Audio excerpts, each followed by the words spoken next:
मुकेश सहनी का उपस्थित नहीं होना और उसके ठीक पहले एक एनडीए के बड़े घटक दल का बयान आना कि मुकेश सहनी को चाहिए कि वो एनडीए गठबंधन की तरफ स्विच कर जाए। कांग्रेस भी लगातार जिस तरह का एक्ट कर रही है उससे साफ साफ लग रहा है कि कांग्रेस इस बार राष्ट्रीय जनता दल के शर्तों पर समझौता करने के लिए तैयार नहीं है। लेफ्ट की तरफ से अभी तक सरकार बनाने के दावे या सरकार में शामिल होने का कोई दावा पेश नहीं किया गया है। नोरमा ग्रुप, जो सोचता है वो करता है, आपके अपने सपनों का आशियाना। नमस्कार, एक बार फिर से आपका बहुत बहुत स्वागत करते हैं। आज से फिर भीतर की बात लेकर के हाजिर हुए हैं और भीतर की बात पिछले 24 घंटे में जो बिहार की राजनीति ने एक बार फिर से करवट लिया है उसी को लेकर के हम आपके पास पहुंचे हैं। जानकारी दिल्ली से लेकर के पटना तक जो हमने इकट्ठा की है पिछले 24 घंटे में वो काफी चौंकाने वाली भी है और खास करके जो हमने सुबह सवेरे आपको खबर बताया था कि एनडीए गठबंधन में सीट शेयरिंग के समझौते को लेकर के कहां पेच फंसा हुआ है, क्या स्थिति है, तो उससे भी भयंकर स्थिति जो है वो महागठबंधन के भीतर हो गई है। इंडिया गठबंधन में सीट शेयरिंग के समझौते को लेकर के 5 बैठकें हो चुकी हैं और 5वीं बैठक जो हुई, जो कल ही हुई थी, उस बैठक के बाद से बहुत सारी चीजें बदल गई हैं। खास करके आपने देखा भी होगा कि इस बैठक में मुकेश सहनी के उपस्थित नहीं होने का कारण कई तरह की चर्चाएं चल रही हैं। मुकेश सहनी का उपस्थित नहीं होना और उसके ठीक पहले एक एनडीए के बड़े घटक दल का बयान आना कि मुकेश सहनी को चाहिए कि वो एनडीए गठबंधन की तरफ स्विच कर जाएं, क्योंकि 2020 में भी उनको जो मिला था, जो मान सम्मान मिला था, उसको लेकर के उनकी 4 सीटें भी आई थी। परिस्थितियां भले ही जो भी बदल गई हो, लेकिन मुकेश सहनी ने बिहार की राजनीति में पहली एंट्री जो मारी थी वो एनडीए गठबंधन के तहत मारी थी। इसलिए बहुत सारी बातों को भुला करके मुकेश सहनी को चाहिए कि अगर उन्हें अपने समाज को कुछ देना है तो उसके लिए एनडीए गठबंधन से बेहतर कोई विकल्प नहीं हो सकता है। अब ये बात जब संतोष सुमन ने कही तो बिहार की राजनीति में एक उबाल आ गया और तत्काल एक और रिएक्शन हो गया। मुकेश सहनी का कोई भी बड़ा चेहरा, प्रदेश अध्यक्ष गए थे, ये बातें चर्चा में हैं, लेकिन मुकेश सहनी का कोई बड़ा चेहरा अब तक 4 बैठकों में मुकेश सहनी अपने और अपने इर्द गिर्द के जो लोग हैं उन लोगों को लेकर के पहुंचते थे। उनके पास बहुत सारे लोग थे, बहुत सारे पदाधिकारी थे, किसी को भी भेज सकते थे, राष्ट्रीय पदाधिकारी को, लेकिन उन्होंने प्रदेश अध्यक्ष को भेजा। खैर, प्रदेश अध्यक्ष की जिम्मेवारी बहुत बड़ी होती है। अब ऐसी स्थिति में मुकेश सहनी का उपस्थित नहीं होना और उसके ठीक पहले एक बयान आना और मुकेश सहनी का ये कहना कि वो दिल्ली में है, कहीं ना कहीं इस बात की तरफ इशारा कर रही है कि महागठबंधन में बहुत कुछ है, लेकिन सिर्फ मुकेश सहनी को इसके लिए जिम्मेवार ठहराया जाए या ये कहा जाए कि मुकेश सहनी के कारण महागठबंधन में सीट शेयरिंग का समझौता जो है, उसका पेच जो है वो फंसा हुआ है, तो ये कहीं से उचित नहीं होगा। उसके अलावे कांग्रेस भी लगातार जिस तरह का एक्ट कर रही है उससे साफ साफ लग रहा है कि कांग्रेस इस बार राष्ट्रीय जनता दल के शर्तों पर समझौता करने के लिए तैयार नहीं है। तो वहीं लेफ्ट की भी स्थिति लगभग वही है। लेफ्ट ने साफ खूंटा ठोक के कह दिया है कि भाई हम तो पिछला आप 2020 का भी प्रदर्शन देख लीजिए और 2024 का भी प्रदर्शन देख लीजिए, हमको जितनी सीटें आपने दी उस हिसाब से हम जीत करके आए, और सीटें दीजिएगा और जीत करके आएंगे, और तेजस्वी यादव को मुख्यमंत्री बनाना है तो हमको सीटें अधिक चाहिए। ये पूरा का पूरा पेच जो है कहीं ना कहीं फंस गया है और इसमें सबसे ज्यादा अगर किसी को दोषी बनाया जा रहा है, किसी पर शक की निगाह जा रही है, तो वो मुकेश सहनी है। लेकिन मुकेश सहनी ने दिल्ली से बहुत सारी बातों को स्पष्ट किया है और मुकेश सहनी का साफ कहना है कि वो महागठबंधन में हैं, आगे भी रहेंगे, एक बार फिर से वो धोखा देने वालों के साथ नहीं जा सकते हैं। उनका सीधा कहना है कि वो एनडीए गठबंधन की तरफ नहीं जा सकते हैं। तो फिर उन्होंने ये बात क्यों कही कि अगर नरेंद्र मोदी आरक्षण दे देंगे तो मैं उनके लिए जहर भी पी लूंगा। ये बातें और वो बातें दोनों को मिला करके आप देखिए तो कहीं कहीं बड़ा कॉन्ट्राडिक्टर होता है। और इस कॉन्ट्राडिक्शन में एक बात तो साफ नजर आ रही है कि मुकेश सहनी दिल्ली जाने से पहले अचानक से उनका कहना है कि बुलाई गई है बैठक, तो इस बैठक की जानकारी उनको जरूर होगी। इस बैठक के पहले चलिए मान लेते हैं कि उनके कार्यक्रम तय थे, लेकिन इसके बावजूद भी जो परिस्थिति थी कि इस बैठक के ठीक पहले उनके तरफ से 60 सीटों का जो ये छोड़ा गया सगुफा कि उनको 60 सीटें चाहिए, उप मुख्यमंत्री की कुर्सी चाहिए, ये बातें उन्होंने अघोषित तौर पे बिना महागठबंधन में बैठक किए फैसला किया। अभी तक मुख्यमंत्री का फैसला नहीं हुआ और मुकेश सहनी ने खुद को उप मुख्यमंत्री घोषित भी कर दिया है। ये सारी बातें कहीं ना कहीं कांग्रेस को भी परेशान कर रही हैं और लेफ्ट को भी परेशान कर रही हैं। लेफ्ट ने आपने देखा होगा कि 2020 के चुनाव से लेकर के अब तक मौका आया भी सरकार में शामिल होने का, तो लेफ्ट ने अपने आप को सरकार से अलग रखा, जबकि समर्थन किया। अभी भी जो सरकार चल रही है या फिर विपक्ष के रूप में आप देख लीजिए कि लेफ्ट ने अपनी भूमिका निभानी शुरू कर दी है। इन सभी बातों के साथ साथ अब जबकि वर्तमान स्थिति बनी है जिसमें कहा यह जा रहा है कि कांटे की टक्कर है और महागठबंधन की सरकार बन सकती है, तो लेफ्ट क्या करेगा? लेफ्ट की तरफ से अभी तक सरकार बनाने के दावे या सरकार में शामिल होने का कोई दावा पेश नहीं किया गया है और न ही महागठबंधन के लोगों ने उनको दबाव बनाया है कि आप सरकार में हिस्सा बनिए। सरकार की कमियों नाकामियों को भी उजागर करने में लेफ्ट कभी भी पीछे नहीं हटा है और लेफ्ट एक बार फिर से एक नई रणनीति के साथ काम करना शुरू कर चुका है।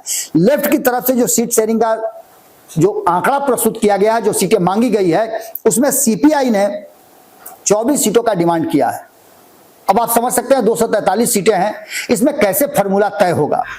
24 सीटें मांग करके कहीं ना कहीं पूरे गठबंधन को हिला करके रख दिया है। उनका कहना है कि 6 मिली थी, 4 जीत करके आए हैं, अब क्या चाहिए आपको? 4 मिली थी, 2 जीत करके आए हैं, अब क्या चाहिए आपको?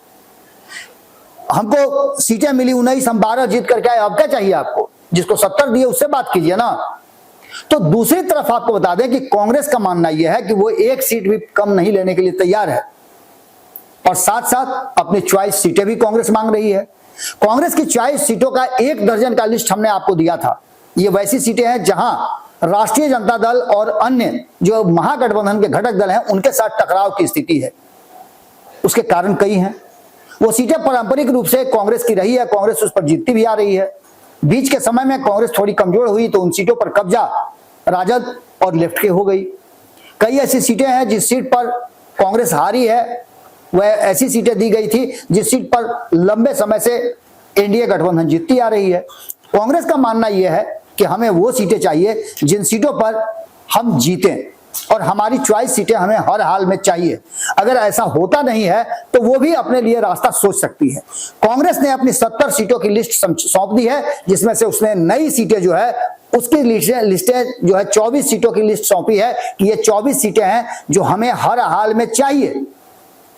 अब ऐसी स्थिति में आप समझ सकते हैं कि ये मामला कहां जा रहा है। 2020 में कहना है मुकेश सहनी का कि हमने थोड़ा जल्दबाजी में फैसला कर लिया, हमें थोड़ा सा और संयम से काम लेना चाहिए था। उन्होंने उस जगह की बात की जब वो प्रेस कॉन्फ्रेंस के बीच में पीठ में खंजर भोंकने की बात कह करके महागठबंधन से बाहर हो गए थे। एनडीए गठबंधन में गए, उन्हें 11 सीटें मिली, 4 जीत करके आए थे। ये भी बातें सबको पता है। लेकिन अब मुकेश सहनी को ऐसा लगता है, और ये कब लगता है? 2024 के बाद लगता है। उससे पहले तो वो लगातार महागठबंधन और राजद की बुराई ही किया करते थे। खैर, एनडीए गठबंधन में रह करके जिस तरह से उन्होंने आरोप प्रत्यारोप किए ये भी सब कुछ जानते हैं, लेकिन जब से आए हैं तब से पूरी ईमानदारी के साथ तेजस्वी यादव के साथ हैं और तेजस्वी यादव ने भी 2024 के चुनाव में उनको सबसे ज्यादा तरजीह दी और अपने साथ हर कैंप में, हर कैंपेन में ले करके घूमे। 40 सीट पर उन्होंने जम करके चुनाव प्रचार भी किया। भले ही उनको 3 में से 1 भी सीट जीतने का मौका नहीं मिला, लेकिन वो फैसला उन्होंने अंतिम समय में किया था। अब कहना है मुकेश सहनी का कि सीधे तौर पे जो गलती हो गई थी या जो जल्दबाजी हो गई थी, अब वो ऐसी जल्दबाजी वो नहीं करने वाले हैं। इस बार महागठबंधन के साथ मजबूती के साथ वो हैं और महागठबंधन की सरकार भी बन रही है। इसके लिए उन्होंने भले ही 60 सीटों का जो आंकड़ा दे दिया है कि उन्हें 60 सीटें चाहिए, लेकिन जब टेबल पर बैठेंगे तो उन्होंने इशारों में कह दिया है कि वो समझौता करने के लिए तैयार हैं। लेकिन सरकार बनने की स्थिति में उप मुख्यमंत्री की कुर्सी उन्होंने पहले से अनाउंसमेंट कर दिया है कि वो उप मुख्यमंत्री की कुर्सी उनको चाहिए ही चाहिए। अब ऐसी स्थिति में आप समझ सकते हैं कि राष्ट्रीय जनता दल जो 144 सीटों पे लड़ करके 75 जीत करके आई थी, वो कितनी सीटों पे लड़ेगी। सबसे बेहतर प्रदर्शन अगर बिहार के किसी भी दल की कर लें तो उसमें राष्ट्रीय जनता दल का प्रदर्शन सबसे बेहतर था। नंबर 1 की पार्टी बन करके आई थी, बाद में उलट पलट हुआ, इधर से उधर लोग हुए, उसके चलते कभी भाजपा तो कभी राजद, ये दोनों ऊपर नीचे होते रहे हैं। अभी भी राष्ट्रीय जनता दल के से ज्यादा विधायक जो हैं वो भारतीय जनता पार्टी के पास हैं। खैर, इन सभी बातों को लेकर के कम से कम 120 से लेकर के 140 सीटों पर लड़ेगी राष्ट्रीय जनता दल, ये बातें लगभग क्लियर हैं। और मुख्यमंत्री की कुर्सी भी तेजस्वी यादव के पास रहेगी अगर वो सरकार बनाते हैं तो, या चेहरा बन करके वही चुनाव में उतरेंगे, ये भी सबको पता है। दूसरी तरफ कांग्रेस के अपनी 70 सीटों पर टिकी हुई है। 2020 में 70 सीटों में से 19 सीटें उसे प्राप्त हुई थी और ये कहा जाता है कि सबसे बड़ा कांग्रेस का सेटबैक था। कांग्रेस इस बार बाउंस बैक करने के लिए तैयारी शुरू कर चुकी है और 2015 से बेहतर प्रदर्शन करे, इसके लिए कांग्रेस ने अपनी स्ट्रेटजी और रणनीति भी बना ली है।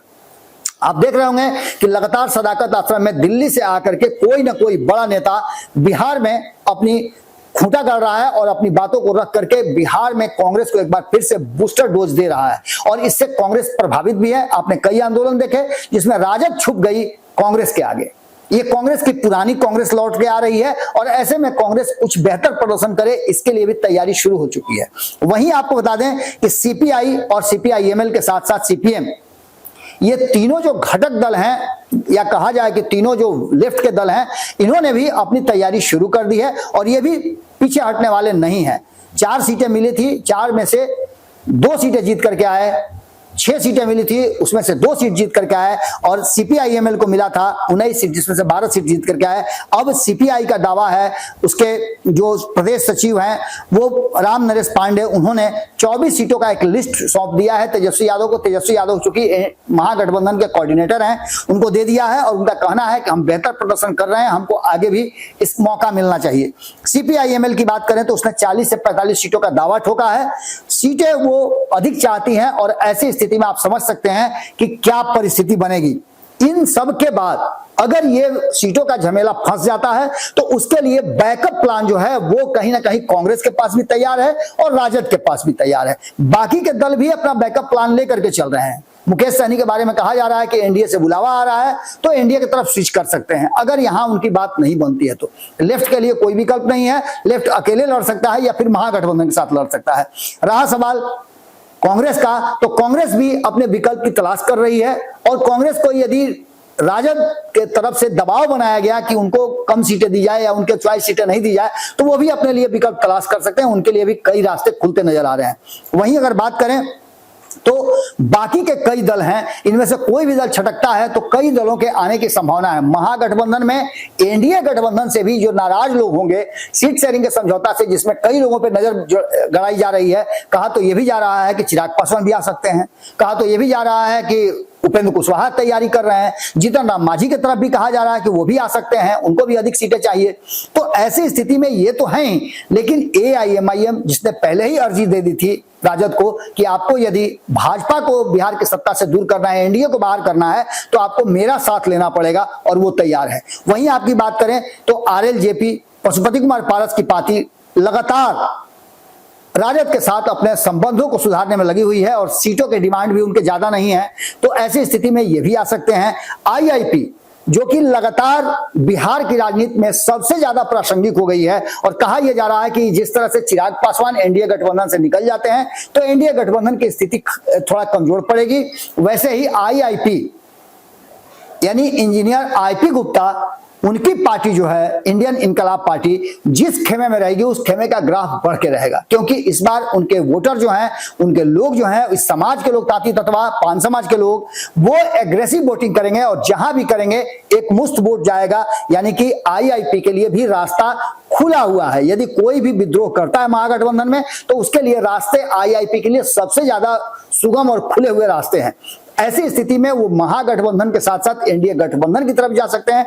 अब उनको अपनी तरफ रखने के लिए तेजस्वी यादव के साथ साथ कांग्रेस तो प्रयास कर ही रही है। तेजस्वी यादव भी अब आईआईपी की चर्चा करने लगे हैं। उनके पार्टी की तरफ से भी आपने देखा होगा कि जो विधानसभा चल रहा था तो उनके सबसे करीबी तेजस्वी यादव थे, उन्होंने भी आईआईपी के को एससी से निकाला गया था, शेड्यूल कास्ट से, तो उसके लिए भी उन्होंने कहा भी था कि ये गलत हुआ है, इनको अधिकार मिलना चाहिए, इनको फिर से शामिल करना चाहिए। तो ऐसी स्थिति में एक बात आप समझ लीजिए कि तेजस्वी यादव की मुश्किलें तो बढ़ा ही दिया है महागठबंधन में, लेकिन इन मुश्किलों में कांग्रेस, वीआईपी या लेफ्ट, इनमें से कोई भी अगर डिमांड करता है और डिमांड पूरा होने की स्थिति नहीं रहती है तो कोई भी बाहर जाएगा और ऐसी स्थिति में गठबंधन का स्वरूप बदल सकता है। नए प्लेयर्स पूरी तरह से तैयार हैं, फुल एकदम प्रैक्टिस करके आए हुए हैं और आते ही धुआंधार बैटिंग करने के लिए तैयार है। ऐसे में देखना दिलचस्प होगा कि क्या निकल करके आता है। महागठबंधन की स्थिति भी अब उस जगह आकर के खड़ी हो गई है जिसमें सीट शेयरिंग का समझौता होते ही अगर बिखराव होता है तो उसके लिए नए खिलाड़ियों को स्टैंड बाई में रख करके तेजस्वी यादव और कांग्रेस दोनों चल रही है। आगे क्या होगा ये तो आने वाला वक्त बताएगा। जुड़े रहिए भारत लाइव के साथ। भीतर की बात में हम आपके सामने जो खबर लेकर के आए हैं आपको कैसा लगा जरूर बताइएगा और इसके साथ साथ अपनी राय कमेंट बॉक्स में जरूर लिखिएगा। बहुत बहुत धन्यवाद। नमस्कार।